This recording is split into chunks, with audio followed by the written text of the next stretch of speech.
안녕하세요. 안녕하세요. 안녕하십니까? 반갑습니다. 오늘 말씀은 이사야서 말씀 함께 나누고자 합니다. 제가 먼저 읽어보고 그 다음에 여러분들이 읽어주시면 교독해서 같이 읽어주시면 좋을 것 같습니다. 여호와께서 이렇게 말씀하셨습니다. 너희는 정의를 지키고 공의를 이루어내라. 가깝기 때문이다. 나의 구원이 이를 때와 나의 공의가 나타날 때가. 함께하여 그를 섬긴다고 하자. 여호와의 이름을 사랑하고 여호와의 종이 된다고 하자. 그 누구라도 안식일을 지켜서 속되게 하지 않는다고 하자. 내가 맺어준 언약을 굳게 붙잡는다고 하자. 그러면 내가 그들을 나의 거룩한 산으로 데려와서 나의 기도의 집에서 기뻐하게 하겠다. 그들의 다 태우는 제물들과 희생 제물들을 나의 제단에서 기꺼이 받겠다. 나의 집은 기도의 집이라 불릴 것이기 때문이다. 모든 민족을 위해서. 주 여호와의 말씀입니다. 여호와께서는 쫓겨난 사람들을 모아 들이십니다. 내가 내가 여전히 여전히 사람들을 사람들을 모아 드리겠다. 모아드리겠다. 그래서 모아 모아드려진 들여진 사람들이 많아지게 하겠다. 하겠다. 네. 저 괄호는 이스라엘이었습니다. 저 이스라엘에 오늘 우리는 어떤 존재들 혹은 무언가들을 함께 뭔가 대입을 해보고자 합니다. 바빌론에서 유대 사람들이 오늘 본문에서는 포로로 생활을 한참 동안 하다가 다시 귀환하는 것을 귀환하는 이야기가 펼쳐지는 그런 본문입니다. 우리가 다시 귀환해서 어떤 일상을 세워갈 것인가, 어떤 공동체를 우리가 이제 다시 시작할 것인가라고 하는 기로에 놓여 있는 상황이었습니다. 바빌론의 포로로 붙잡혀 갔던 시기에 이미 본인들이 살았던 그 지역에는 이미 다른 사람들이 살고 있었습니다. 그래서 귀환을 하는 사람들이 우리가 이미 살고 있는 사람들을 어떡하지? 쫓아낼까? 전쟁을 할까? 어쩔까? 고민을 많이 했지 않았을까 싶습니다. 이미 살아가고 있는 사람들과 같이 부대끼면서 살지, 거기에서 어떻게 우리가 정착할지 아주 중대한 문제가 있었습니다.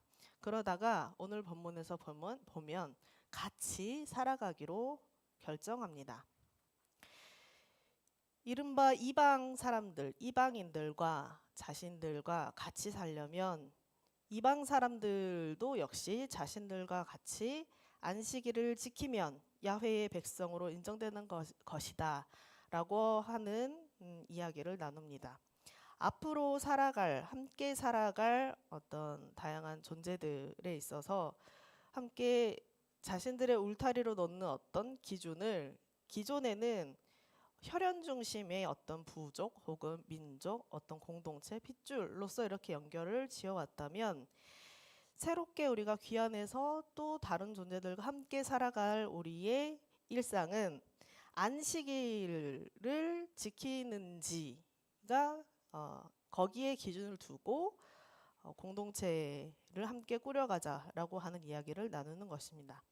그래서 안식일의 준수를 공동체의 새로운 정체성으로 뭔가 함께 정한 것입니다. 당시 제대로 쉴 수 없었던 바빌론의 일종의 유대 포로민들에게 있어서는 하느님의 공의와 공평이 구현되는 일이 안식일의 준수였습니다. 그래서 새로운 우리 유대 사람들과 또 다른 사람들과 함께 만들 공동체는 혈통 위주의 공동체가 아니라 쫓겨난 사람 그리고 가장 낮은 계층의 사람들을 포함하는 지위와 계급 유화를 막론을 하고서 하느님의 여호와 야훼의 공의를 따르는 모든 사람들, 모든 백성들, 곧 탈민족으로서의 공동체를 설립하는 일이 되었습니다. 종교적으로 성전에 가서 희생 제물을 드리는 그런 안식일을 말하는 것만이 아니라 하느님의 공의와 공평이 지금 여기에 실현되는 맥락의 안식일을 보장하는 것부터의 일로 이어집니다. 그래서 본인들이 살았던 곳으로 귀환하는 건 새로운 공동체로의 어떤 전환을 뜻했습니다. 어제는 광복 81주년이었지요.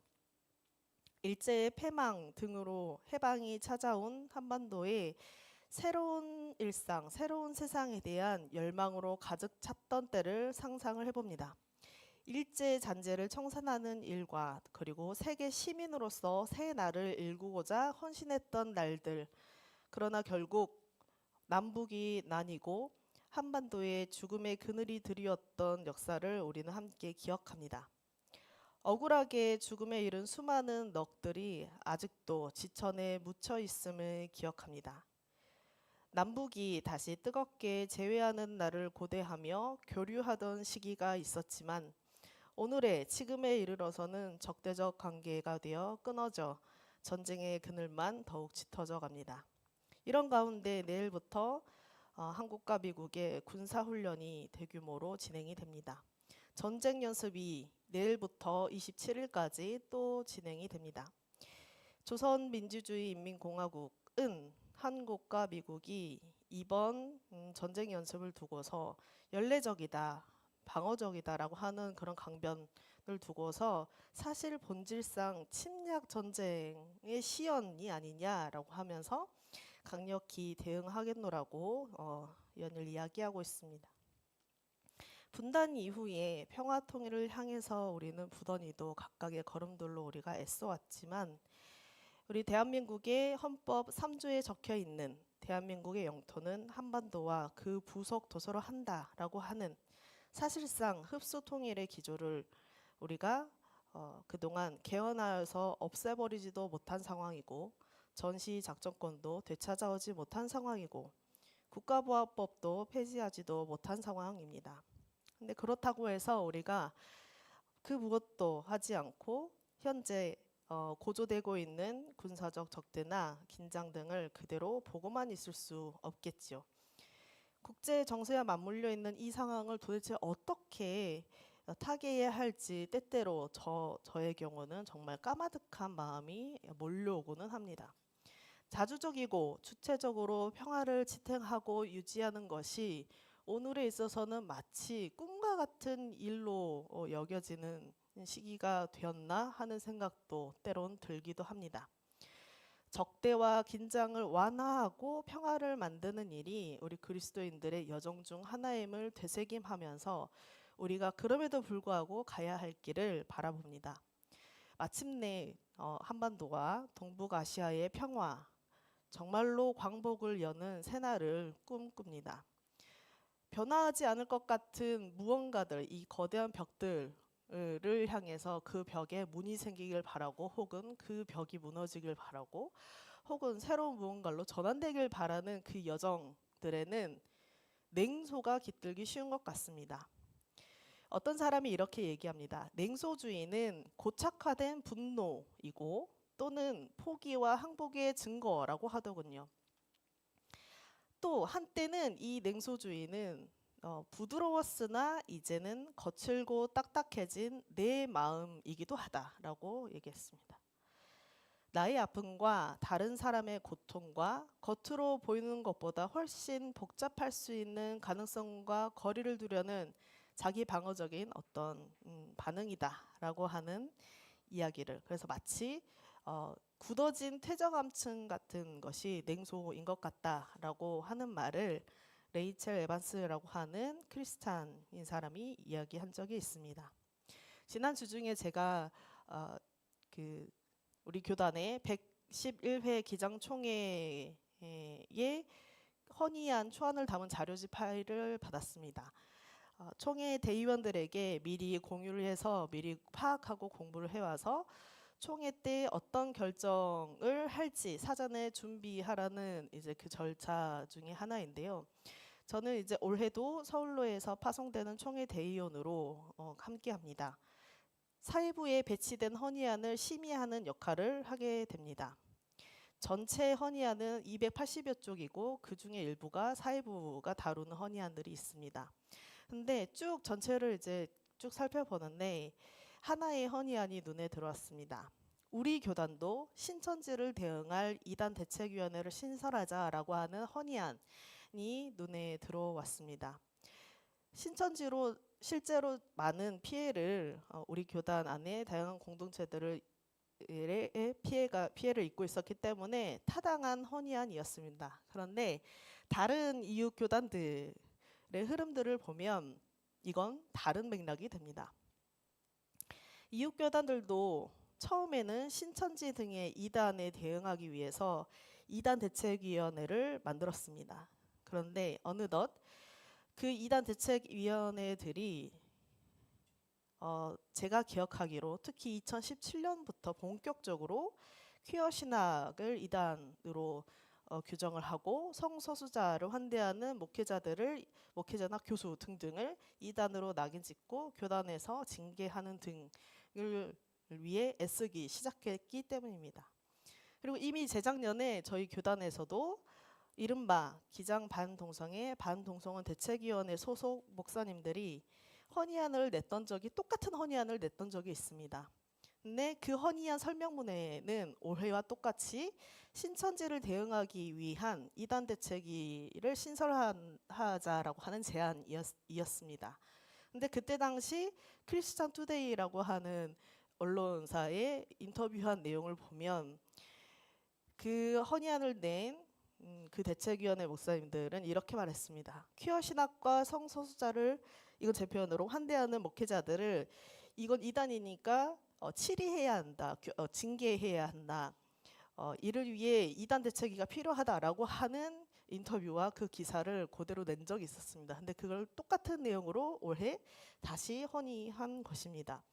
그래서 신천지에 대응하는 것이 너무나도 필요하고 너무나도 타당한 일이지만 이 전반의 상황들을 봤을 때 과연 그것이 정말 목적인가라고 하는 생각이 들어서 이 111회 기장총회 헌의안 자료추천을 살펴보는데 제 마음속에서부터 냉소주의가 올라오는 것입니다. 온 마음 다하여라는 책에서 이 레이첼 에반스는 유사한 맥락으로 고민하는 장면이 등장하는데 이런 질문을 스스로에게 한 장면이 있습니다. 끝이 없는 것처럼 보이는 교회의 부패, 불협화음을 내는 논쟁 한복판에서 왜 나는 여전히 그리스도인인가? 위대한 섬김과 긍휼의 행동만이 아니라 종교재판, 십자군, 노예제를 지지하고 시민권을 반대했던 그런 여러 역사들도 포함되는 그런 종교임에도 불구하고 왜 나는 여전히 그리스도인인가? 라고 하는 묻는 장면이 이 책에서 나오는데 이 한국교회의 차별과 혐오, 우리 교단의 현 여러 상황들을 바라보면서 그리고 한반도의 저대성이 강화되는 이 현실 가운데서 대화가 아니라 무기와 폭력으로 거짓된 평화를 지어내는 오늘날에 정말 냉소가 깊게도 올라오는 와중에 이 레이첼이라고 하는 사람의 고민을 만나게 됐습니다. 그러게요. 저는 왜 아직도 그리스도인인 걸까요? 왜 우리는 냉소주의를 떨쳐내기 위해서 그렇게 열심히 싸워온 걸까요? 이모저모 고민을 해가 봅니다. 현재까지의 제 마음의 여정은 아마도 하느님께서 아직 끝내지 않으셨다고 믿기 때문인지도 모르겠습니다. 제가 생각하는 냉소는 아직 오지 않은 미래를 미리 결론 내리는 것과 비슷할 수 있겠다라는 생각입니다. 저 사람은 변하지 않을 거야. 교회는 혹은 뭐 저들은 달라지지 않을 거야. 우리가 원하는 정말 진정한 평화는 정말 오지 않을 거야 라고 하는 어떤 단정. 그러나 신앙은 그 결론에 작은 빈칸 하나를 남겨두는 일인지도 모르겠다라고 하는 생각으로 연결이 되었습니다.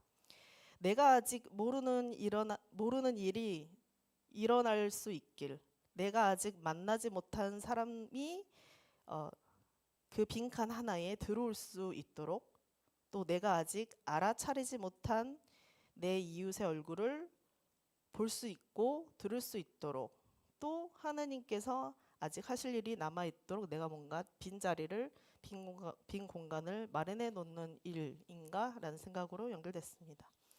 오늘 이사야서의 마지막 구절이 눈에 들어옵니다. 하나님은 야훼께서는 쫓겨난 사람들을 모아들이십니다. 팔레스타인 사람들을 모아들이시고, 그리고 재개발로 쫓겨난 사람들, 다양하게 쫓겨난 사람들을 모아들이십니다. 그런데 하나님은 여전히 사람들을 모아들이겠다라고 하십니다. 우리가 알고 있는 어떤 존재들일 수 있고, 우리가 익숙하게 여겼던 존재들일 수 있고, 우리가 하나님의 백성이라고 인정해온 어떤 존재들일 수 있는데, 그 너머에서 하느님은 여전히 누군가를 불러 모으고 계시는구나 라고 하는 묵상으로 연결됩니다. 그러니 하느님의 공동체에서는 언제나 빈자리가 있어야 하는 게 아닐까 싶은 겁니다. 이사야가 그렸던 새로운 공동체도 그랬습니다. 바빌론에서 돌아온 사람들이 자기들끼리 다시 단단한 울타리를 세워서 새로운 어떤 공동체를 만들어가는 게 아니었습니다. 이방 사람들이 들어올 공간을 내주었고, 쫓겨난 사람들이 돌아올 자리가 있었습니다. 심지어 그 공동체가 미처 헤아리지 못했던 존재들까지 하나님께서는 여전히 모아드리겠다라고 하십니다. 이것이 신앙 안에서 우리 안에 만들어내는 틈의 한 종류이지 않을까 여깁니다. 내가 저 사람에 대한 내린 판단과 그 사람 사이에 작은 틈을 만들어두는 애씀, 지금의 교회와 앞으로의 교회 사이의 틈을 남겨두는 애씀, 지금의 남과 북, 그리고 우리가 언젠가 다시 마주할 날 그 사이에 틈을 두는 것, 그 틈은 무조건 언젠가는 저 상대가 변할 거야 라고 하는 어떤 맥락도 아니고, 모든 어떤 갈등들을 그냥 좋게 다 덮어두자라는 하는 것도 아닙니다. 잘못된 것을 잘못이라고 말하지 말자라고 하는 것도 더더욱 아닙니다. 다만 아직 끝나지 않았다라고 하는 것, 어떤 희망의 한 조각을 놓지 않았으면 한다라고 하는 마음입니다. 어쩌면 평화라고 하는 것도 무언가 거기에서 시작되는 걸까라고 하는 생각입니다.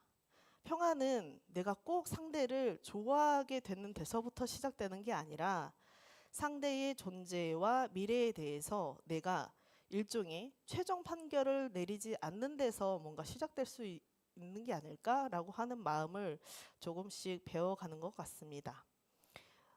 혹여 적이라고 부르는 순간에도 그 적이라고 하는 그 무언가를 완전히 지워버리지 않는 것, 다시 말을 걸 수 있는 아주 작은 길 하나를 남겨두는 것 말입니다. 그래서 뭔가 하나님의 집에는 그런 거대한 빈 공간이 필요할 수도 있겠다.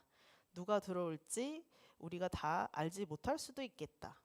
어쩌면 우리가 경계 밖에 있다고 생각했던 사람들이 들어올 수도 있고, 우리가 제가 오래 적대했던 사람이 들어올 수도 있겠죠.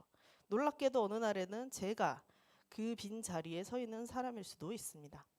우리 모두가 하나님께서 마련하신 빈 공간 틈으로 들어온 사람들이라는 사실을 저는 다시금 되새기게 됩니다.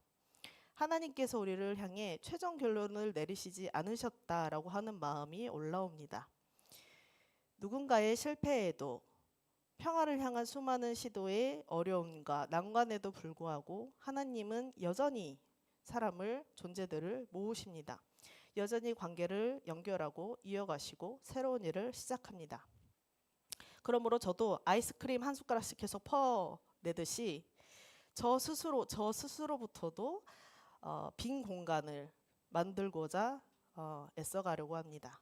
사람과 사람 사이에, 남과 북 사이에, 교회와 세상 사이에, 소위 나의 확신과 하나님의 뜻 사이 등등등의 뭔가 작은 틈들을 뭔가 움푹움푹 남겨둬야 되겠다라는 생각으로 이어집니다. 그 틈으로 무엇인가가 들어올 수 있도록, 그 틈으로 다시 대화가 연결될 수 있도록, 그리고 우리가 이미 끝났다고 생각했던 바로 그 자리에서 하나님께서 다양한 방식으로 여전히 모아들이실 수 있도록요. 잠시 침묵으로 기도하시겠습니다.